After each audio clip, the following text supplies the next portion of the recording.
Ça, c'est le MG S5 EV, la nouvelle voiture électrique d'MG. Elle a un nom compliqué, mais aussi beaucoup de promesses. Un prix plancher, certes, mais aussi promis juré, aucun compromis sur le style, la présentation, la vitesse de charge, le plaisir de conduite, l'autonomie, l'habitabilité, bref, techniquement, une voiture parfaite. Mais qu'est-ce qu'il en est en réalité? Je t'emmène avec moi, on va le savoir tout de suite.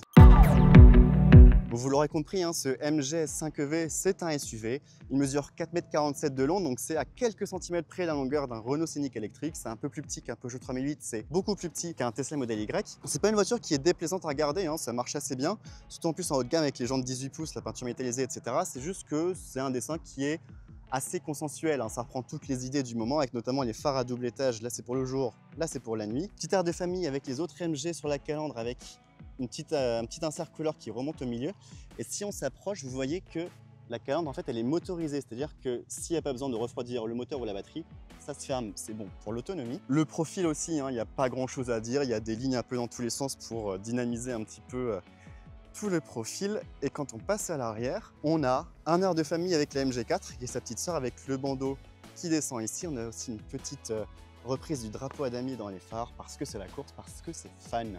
Bref, voilà, encore une fois, pas grand chose à dire, ni en bien ni en mal.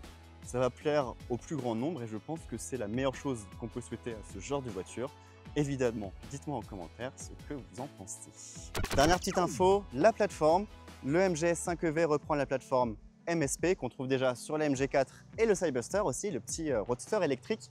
Ça lui permet d'avoir deux batteries, une de 49 kWh pour avoir 340 km d'autonomie, peut-être un peu limite pour ce genre de voiture, mais aussi une de 64 kWh, là on va jusqu'à 480 km d'autonomie. Allez viens, on prend la route. Niveau performance, ça donne quoi? Je ne vais pas vous cacher, c'est une plutôt bonne surprise, hein. Là, j'ai la grande batterie à l'essai, ça vient avec un moteur de 231 chevaux à l'arrière, c'est une propulsion.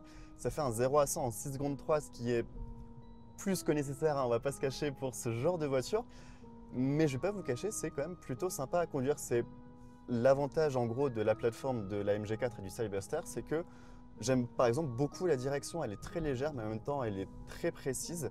On peut vraiment mettre la voiture un peu où on veut. Là, je suis dans le col de Vence et j'ai aucun problème à prendre un peu la trache que je veux et c'est vraiment chouette.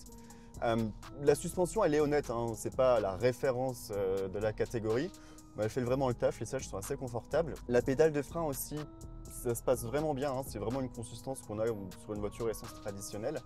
En termes de frein régénératif, vous avez 3 niveaux qui peuvent se sélectionner sur un petit bouton sur le volant. Le premier, c'est quasiment de la roue libre, le troisième, c'est quand même beaucoup plus intense. Pour la ville, il y a un mode un peu spécifique qui s'appelle le One Pedal qu'on trouve dans de plus en plus de voitures électriques.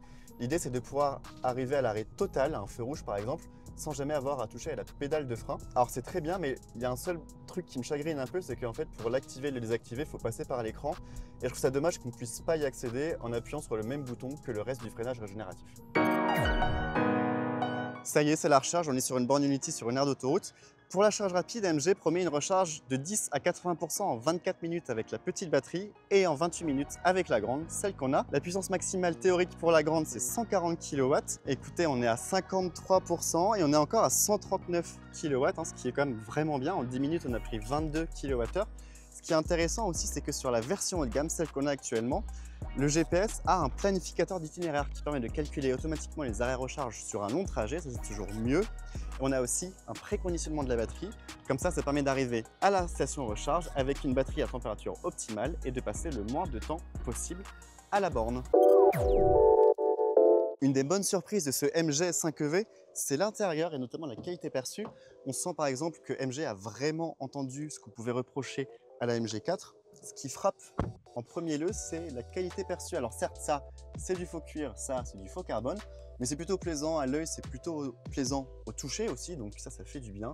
Grosse nouveauté, l'écran qui passe à 12,8 pouces. Vous voyez, hein, c'est pas forcément le plus fluide du monde, mais bon, ça fait le taf. Vous avez Apple CarPlay, Android Auto et ça sans fil.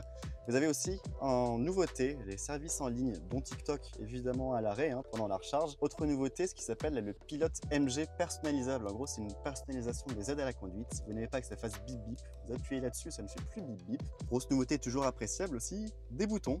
Aussi bien pour la ventilation que par exemple pour le volume sonore, ça c'était aussi un des reproches qu'on pouvait adresser à la MG4. Bon, le côté conducteur c'est un combiné 7 pouces, hein, bon, très classique, mais en tout cas ça fait plutôt le taf, c'est assez lisible. En termes de rangement, il y a tout ce qu'il faut, hein. Vous avez 2 porte-gobelets ici. Là, vous pouvez mettre votre téléphone à la verticale et ça marche plutôt bien, hein. Moi, j'ai un Pixel 7 Pro, ça rentre très bien. Ou sinon, vous avez une recharge par induction juste ici. Un rangement juste là, c'est spacieux, vous pouvez mettre pas mal de choses. Un autre rangement aussi spacieux juste là, avec les prises USB aussi. Vous avez une boîte à gants qui est plutôt spacieuse. Et là aussi, dans les contreportes. Bref, au risque de me répéter, ça fait le taf et ça le fait plutôt bien. C'est peut-être au niveau du coffre que le S5EV pêche un petit peu. MG annonce un coffre de 453 litres. Bon, en général, les concurrents sont quand même un petit peu mieux. Voilà, pour vous donner un ordre d'idée, ça c'est un bagage cabine. Vous avez quand même un double fond, par exemple, pour mettre les câbles de charge. Ce qui est un peu dommage, c'est qu'en fait, le S5EV, il a un moteur à l'arrière. Et on aurait pu penser que ça allait libérer de la place pour un coffre à l'avant, comme on trouve chez Tesla. C'est pas le cas. Et c'est un peu dommage. Les places arrière aussi, c'est une bonne surprise de ce S5EV. Regardez, je mesure 1,78 m et j'ai quand même tout l'espace du monde, hein, au niveau des jambes, avec en plus un joli plancher plat et une petite prise USB pour recharger les téléphones. Bon, pardonnez la coupe, hein, il y a du vent, mais au niveau de la tête aussi, ça marche plutôt bien. Le seul regret, c'est un peu comme d'habitude, c'est la siège centrale qui est très bombée, aussi bien au niveau du dossier que de l'assise. Il y a un accoudoir derrière, forcément, ça ne lui rend pas service. Ça servira pour dépanner, mais pas forcément pour beaucoup plus. C'est l'heure de parler du prix. La bonne nouvelle, c'est que MG continue sur sa lancée de proposer des voitures électriques plutôt abordables avec un équipement assez pléthorique, hein. Le MG S5EV commence à 34 490 € avec la petite batterie et 35 990 € avec la grande batterie. Ça, c'est la bonne nouvelle. Après, il faut faire attention quand même aux concurrents parce que c'est plus l'époque de la MG4 qui mettait une raclée totale à la Mégane, à la Volkswagen ID.3 avec plusieurs milliers d'euros de différence. Là, effectivement, les Renault Scénic, les Skoda Elroq, les Peugeot 3008 restent plus chers, mais plus d'autant, hein. Et il faut aussi savoir que, comme il est chinois, le S5EV n'a pas droit au bonus écologique, alors que ses concurrentes européennes, en général, y ont droit.